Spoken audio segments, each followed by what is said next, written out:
Hola, buenos días. Somos el grupo B3 de Biología de la Conservación. Estamos compuestos, el grupo está compuesto por Andrés, que soy yo, Jaime y Ana. Y el orden de la exposición será tal cual como he nombrado a los componentes que conforman el grupo. Para empezar, entre todas las especies que hemos considerado, nos hemos decantado por el urogallo cantábrico, debido principalmente a que es el emblema de conservación de la fauna de alta montaña en las provincias de León, Asturias, Galicia y Cantabria. Actualmente existen unos 1.500 ejemplares de urogallo en España, que están divididos en dos subespecies.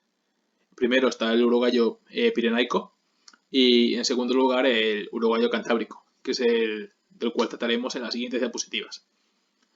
Actualmente la subespecie cantábrica, es la de mayor preocupación, ya que se ha visto reducido su número drásticamente hasta la mitad al cabo de los últimos 20 años. Para hablar sobre el urogallo hemos realizado un índice en el cual trataremos diferentes puntos, empezando por una introducción breve, luego de la biología de la especie y de la subespecie cantábrica, de las amenazas, de la conservación y por último de las actuaciones llevadas a cabo para promover la conservación de la especie y las actuaciones que se podrían llevar a cabo para ella. En primer lugar, hablaré sobre la taxonomía del urogallo. La taxonomía del urogallo, también llamado Tetrao urugallus cantabricus, está ubicada en el reino animal, en el filo de los cordados, pertenece a la clase de las aves y el orden de los galliformes. También está encuadrada dentro de la familia de los Tetranoidae. En cuanto a la categoría UICN o categoría en la cual está posicionada la especie, diversos documentos la consideran una situación crítica. Este documento que puedes ver aquí ha sido descrito y publicado por el Ministerio de la Transición Ecológica. Y aparte de ese documento hay diferentes catálogos, como el catálogo español de especies amenazadas, diferentes listas y libros rojos nacionales que la ponen en la categoría de peligro de extinción. En cuanto a la categoría, en cuanto a la descripción general del Tetrao urogallus, son aves de vida terrestre que se localizan primordialmente en medios forestales, tienen un elevado dimorfismo sexual que diferencia a hembras y machos. El urogallo cantábrico ocupa sobre todo bosques caducifolios e incluso algunos con características mediterráneas con elevado grado de fragmentación y diversidad estructural, con presencia humana. También tienden a usar bosques de coníferas. En cuanto al dimorfismo sexual, los machos pesan entre 3,3 y 6,7 kilos, tienen un tamaño máximo de 115 centímetros y una envergadura máxima de unos 120 centímetros. Tienen un plumaje bastante llamativo y colorido, con colores oscuros y tonos verdes metálicos en el pecho.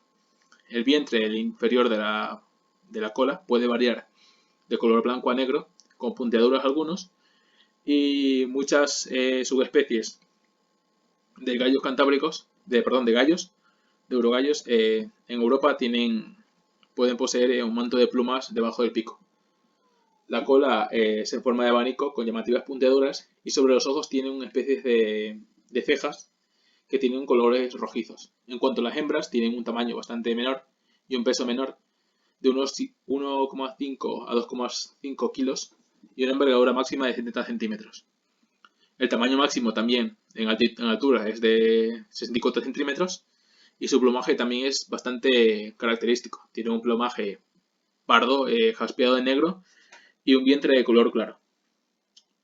Los jóvenes tienen un color similar a los individuos adultos y ambos tienen las patas cubiertas de pelos bastante potentes con dedos gordos y cortos. En esta foto que he juntado a la derecha, en la parte de abajo, se puede ver el elevado dimorfismo sexual entre los machos, que son los de color oscuro, y las hembras de color bastante más clarito. En cuanto a la biología de la especie, haré hincapié en la alimentación. La especie de Urogallus cantabricus es una especie folívora, al igual que las otras subespecies localizadas por todo el territorio europeo.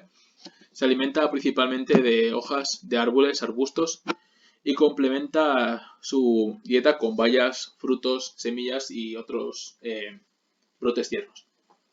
En las poblaciones europeas, estas especies prefieren alimentarse de Pinus silvestris, sobre todo en invierno. Según llega la primavera, cambian su alimentación y se alimentan de brotes de árboles, de arbustos, de gramíneas, de lechos y de brezos.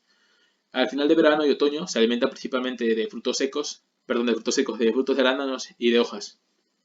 En la cordillera cantábrica, el urogallo cantábrico se alimenta especialmente de especies caducifolias. En el invierno lo hace principalmente de yema de haya, de abedul, de hojas de acebo, de tallos y yemas de arándanos, de helechos, de enebras, de brecina, de diferentes partes de pino, como pueden ser las acículas, las bellotas. También se alimenta de roble albal, de rebollo. De forma general se podría decir que en invierno su dieta se amplía mucho. Esto lo hace porque tiene una baja disposición de alimento en estas épocas. Por lo tanto se alimenta de todo lo que pille. En verano y en otoño su dieta cambia drásticamente y se alimenta principalmente de arándanos, brecinas, helechos y herbáceas. Y en primavera lo hace de brotes de hojas de hayas, de robles, de abedules, de arándanos, de brecinas, etc. También se ha visto que en el occidente predomina el consumo de acebo. Uno de los problemas principales de esta dieta, de la dieta del urogallo cantábrico, es que la mayoría de las hojas tienen un excesivo contenido en fibra, que reduce la digestibilidad y dificulta la obtención de la energía. También, al estar muy dispersas estos árboles, debido a la composición de los bosques, se eleva el tiempo de forrajeo para tener la misma energía que otros individuos que pues consiguen la misma energía desplazándose menos. Y también incrementa el gasto energético y la probabilidad de ser depredados. Al hacer una alimentación a ras de suelo, se desplazan a zonas más amplias, por lo tanto tienen que hacer caminos más largos, lo cual también lleva a que puedan ser depredados con mayor facilidad. También se podría decir que la especie clave en la alimentación de los urogallos es el arándano, ya que aparte de alimentar a los adultos, también alimenta a los juveniles. Debido a que cuando se da la oclusión cuando salen los polluelos de los cascarones, se alimenta principalmente de insectos, que se localizan sobre todo en las zonas aledañas a lo que son las arandaneras. También en diferentes estudios se ha visto que los pollos con mayor cantidad de restos de oruga, de alimentación debido a oruga principalmente, tienen un mayor éxito en la supervivencia. Además, las plantas de arándano proporcionan, además de alimentación, refugio ante depredadores y se usan para incubación, para la cría y para la muda. En cuanto a la reproducción se da en cantaderos, por lo tanto el celo es colectivo y alrededor de ello de los cantaderos desarrollan la mayor parte de su tiempo y de su ciclo de vida. Tiene una disposición bastante regular en los bosques y dependen directamente del comportamiento del macho. En bosques fragmentados también existen cantaderos y la superficie depende de la distribución de las hembras. En la cordillera cantábrica se han hecho estimaciones de que existen unas 700 sitios de cantaderos situados a una altura de unos 800 a 1600 metros de altitud sobre el nivel del mar en los bosques superiores, sobre todo en las laderas con relieve y zonas de montaña rocosa. La distancia entre los cantaderos, generalmente entre uno y otro, suele estar alrededor de 1 kilómetro, 1,5 kilómetros. La nidificación también se da en la franja supraforestal y en la orla arbustiva del bosque superior del borde superior del bosque. Tiene por lo general una elevada cobertura matorral y es imprescindible que haya abundantes arandaneras. La puesta por lo general empieza la primera semana de junio y la oclusión de los huevos se da a finales de junio y a principios de julio. La puesta suele ser de 5 huevos que se suelen incubar entre 24 a 26 días. Los polluelos suelen tardar 3 semanas en alcanzar un tamaño similar al adulto y suelen abandonar el nido según nacen. Los primeros días, como he comentado antes, se alimentan de gusanos e insectos que están en las inmediaciones de las granaderas y luego pasarán a la cuarta semana de vida, se dará un cambio drástico en su alimentación, se convertirán en folívoros. La imagen que he puesto en la parte superior derecha se puede ver la distribución de los diferentes tipos de cantaderos en las regiones de Asturias y el norte de Castilla y León.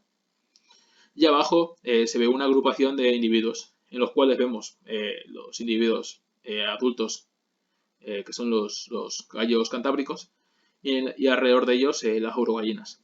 También he adjuntado una imagen de un nido que está localizado a ras de suelo. En cuanto a la distribución en España del urogallo cantábrico, se ha visto que existe un tipo de dispersión en los diferentes tipos de individuos. Por lo general, los machos suelen vivir cerca del lugar de nacimiento y se dispersan bastante poco. Tienen una baja diversidad genética debido a la baja dispersión. Sin embargo, las hembras se ha visto que se pueden mover varios kilómetros de un cantadero a otro, pero suele ocurrir rara vez. O sea, me refiero a que ocurre rara vez los grandes desplazamientos. En la mayoría de los casos, las hembras suelen moverse de un cantadero a otro y suelen volver a uno que han visitado previamente. En cuanto a la distribución de los individuos, se localizan primordialmente en Castilla y León, sobre todo en Palencia y León, en Asturias y en Cantabria. También se localizaban en Galicia, desgraciadamente, sobre todo en Lugo. Desgraciadamente, hoy en día, aunque existen ejemplares, se considera una población extinta. En la parte de Asturias, sobre todo en el sur de Asturias, como se puede ver en la imagen, hay dos poblaciones principales que no tienen contacto entre ellas. Pero sin embargo, incluso al no haber contacto entre ellas, se ha visto que en los últimos años está bastante estable la población. Sin embargo, esto no ha pasado a lo largo de los 23 últimos años, ya que se ha visto que la población ha disminuido drásticamente, así como las zonas de cantadero, que han pasado de un 92% de ocupación a solo un 33% de ocupación. Por otro lado, en Cantabria también se ha visto una reducción bastante elevada de individuos. Se ha datado que desde el año 1981 al año 2005 han pasado de 21 machos a solo 3. Y por último, en Castilla y León, en la zona de Palencia y León, también ha disminuido la extensión de la distribución de la especie. Ha pasado de unos 2.000 kilómetros cuadrados a 700 kilómetros en tan solo 25 años. También ha disminuido el número de individuos machos, que ha pasado de 274 individuos a 82. Pues también, como puedes ver en la imagen, se puede ver la distribución que tenía el urogallo cantábrico en el año 1981. Y también la distribución actual. Bueno, actual. Seguramente la actual será mucho más pequeña, pero esta era la distribución que tenía el urogallo cantábrico en el año 2005. En cuanto al tipo de hábitat, pues como he dicho ya previamente, vive en bosques caducifolios con paisajes fragmentados y con influencia antropogénica.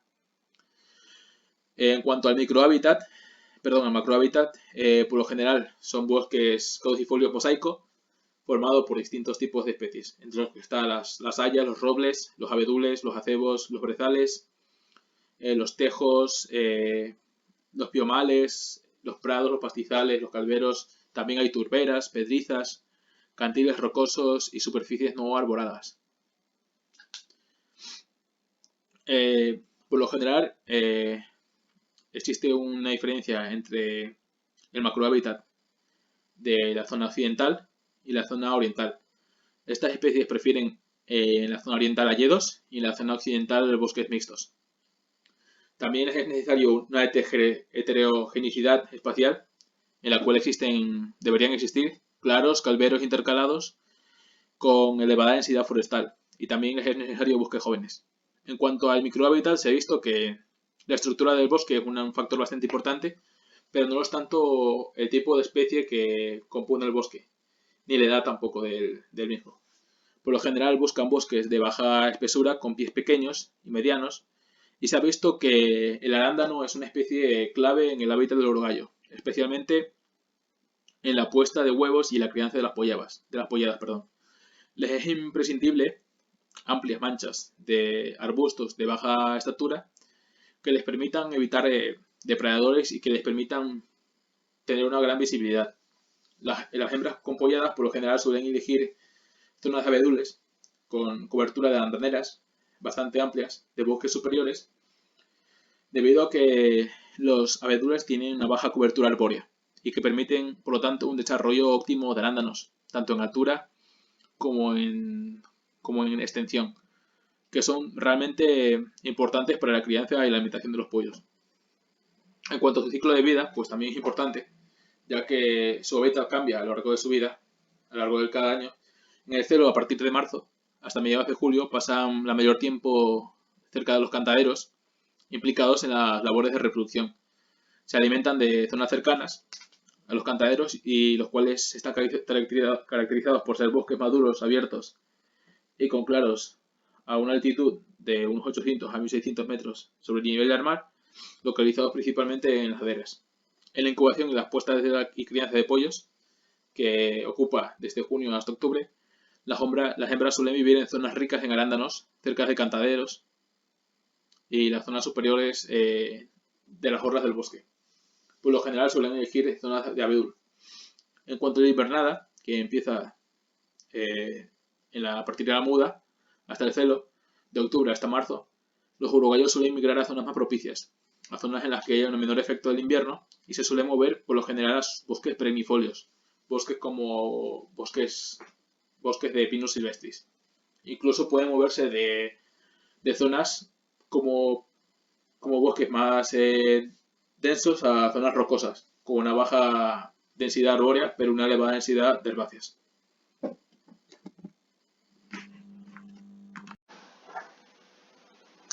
Hola, me llamo Jaime Bellague y voy a explicar esta segunda parte del plan de conservación del urogallo cantábrico.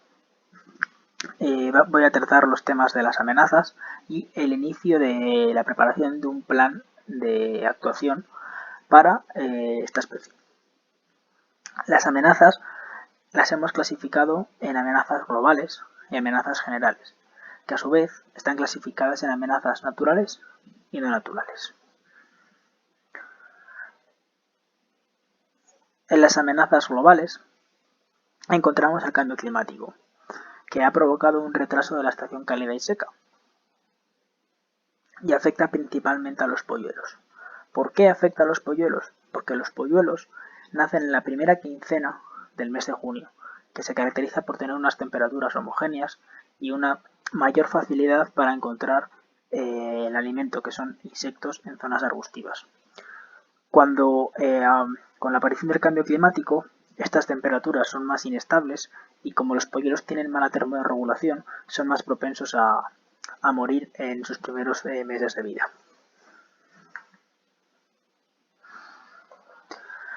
Una vez entramos en las amenazas generales, la primera es la fragmentación, que es la amenaza principal para el urogallo cantábrico.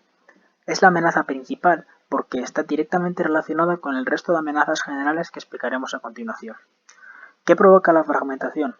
Provoca una desaparición de masas boscosas, la reducción del tamaño de parche óptimo y un incremento de la depredación. ¿Por qué?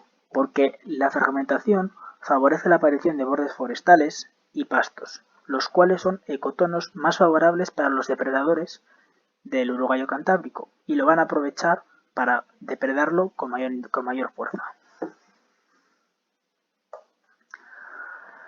Otra de las amenazas es el cambio de uso, porque con el cambio de uso, el cambio de suelo que ha habido del paso de una explotación rural y ganadera de las dehesas, al abandonarlo ha habido un cambio de suelo que ha modificado la estructura del bosque, sobre todo propiciando un aumento de la densidad de las masas arboladas. Esto dificulta el tránsito de los urogallos entre los distintos parches.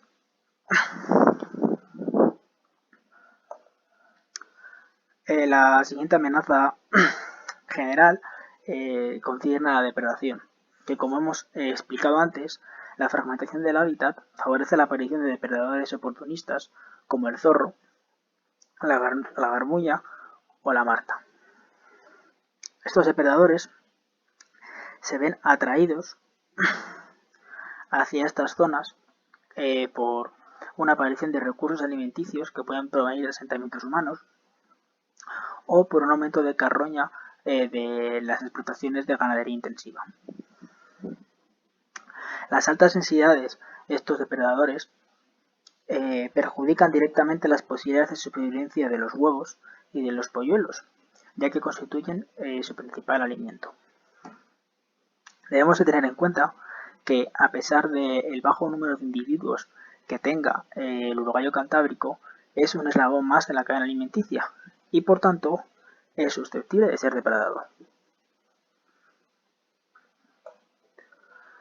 La última amenaza general agrupada dentro del campo de amenazas naturales es la competencia con otros herbívoros. Los herbívoros son capaces, cuando se encuentran en altas densidades, son capaces de modificar la estructura forestal del bosque, y dificultando la regeneración del mismo y reduciendo la cantidad de frutos que producen. Sobre todo cuando son herbívoros de gran tamaño, como pueden ser los ciervos. En especial, esta especie de los ciervos ramonean de forma muy intensa en los arbustos de arántanos y galluvas, que constituyen el alimento principal del urogallo cantábrico. Por tanto, cuando se reduce de forma tan intensa su principal fuente de alimento y cobijo, nos encontramos que hay un gran descenso en su población. La última amenaza la hemos agrupado bajo la categoría de amenazas naturales, porque son todas aquellas que están provocadas por el hombre, como pueden ser los incendios, que provocan una fragmentación del hábitat brutal, así como la muerte de los individuos que se encuentren en ese momento en la zona. La caza furtiva, que a día de hoy se sigue dando, pero los números han bajado mucho en comparación con lo que era antes, y por tanto ya no es el principal problema. No así como ocurre con los cercados y vallados y las líneas eléctricas, que son de las principales causas de mortalidad no naturales de aves mayores, incluyendo al urogallo cantábrico. Por último, voy a tratar el tema de la conservación del urogallo. Para ello, se llevará a cabo un plan de acción y un esquema que se explica en la siguiente diapositiva.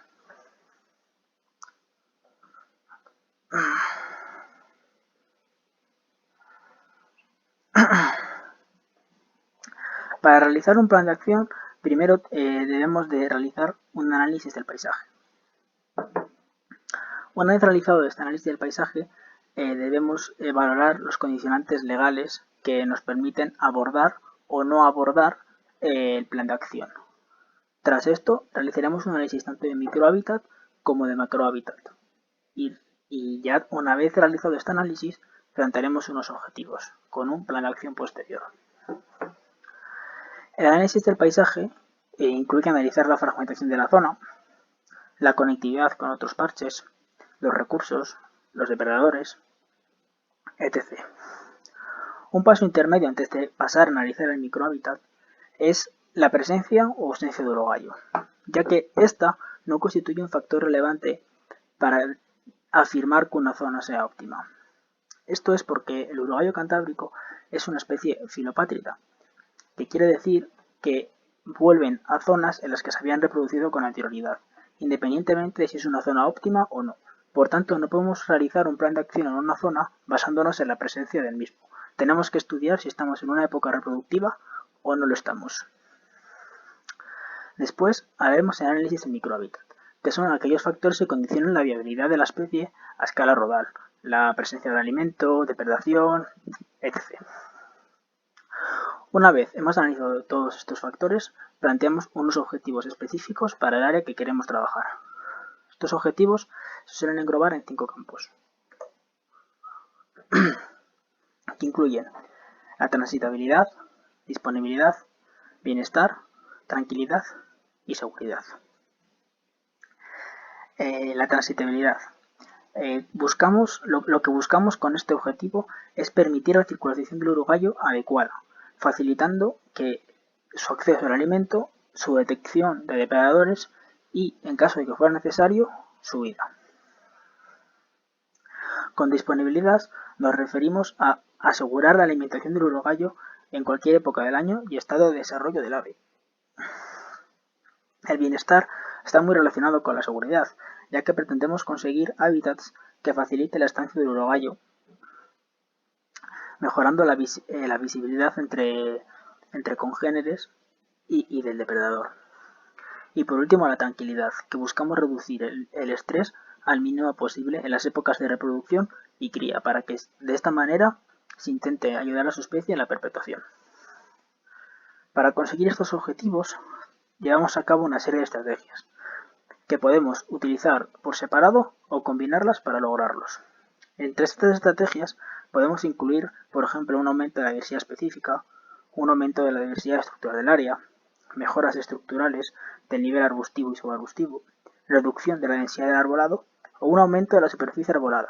Incluso podemos llegar a eliminar elementos perturbadores para el urogallo como depredadores.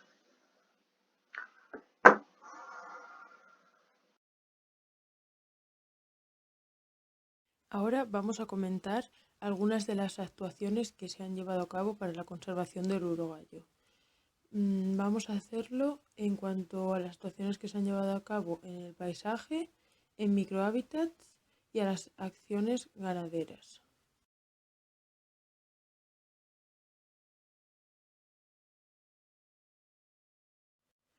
Algunas de las actuaciones del paisaje son actuaciones de aumentar la conectividad para disminuir la fragmentación del hábitat del urogallo, actuaciones encaminadas a conseguir una diversidad de hábitat mayor, donde se observaría un mosaico de hábitats con varios ambientes en el paisaje, puesto que el urogallo necesita de varias zonas arboladas, zonas arbustivas, praderas, y también se debe tener una cubierta forestal continua y dar prioridad a las sucesiones naturales antes que a la repoblación. Ahora vamos a hablar de tres tipos de actuaciones que se han realizado en microhábitats.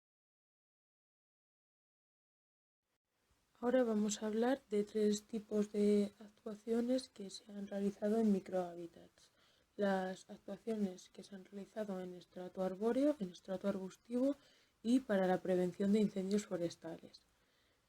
Las que se han realizado en el estrato arbóreo serían claros, claras, resalveos o apertura de claros, donde se eliminarían ciertos pies de planta de algunas especies, permitiendo que crezcan otras especies importantes también para el urogallo. Otro tipo serían podas, donde se eliminarían las ramas más bajas de los árboles para mejorar una mayor movilidad. Y estos restos que quedan de las podas y cortas se esparcirían y se amontonarían, sirviendo de refugio para el urogallo, y también tienen función de acumular gran número de invertebrados que son necesarios para la alimentación de las crías en las primeras semanas de vida. Por otro lado, las actuaciones en el estrato arbustivo serían desbroces interiores en la masa, desbroces en la orla supraforestal para mejorar el hábitat de cría, desbroces en los bordes de las masas forestales para ayudar a su expansión a través de la regeneración natural, y desbroces para la concentración de la herbivoría, es decir, que se desbroza para aumentar las áreas de pasto y así que los herbívoros no generen tanta presión en los lugares donde se encuentran los urogallos.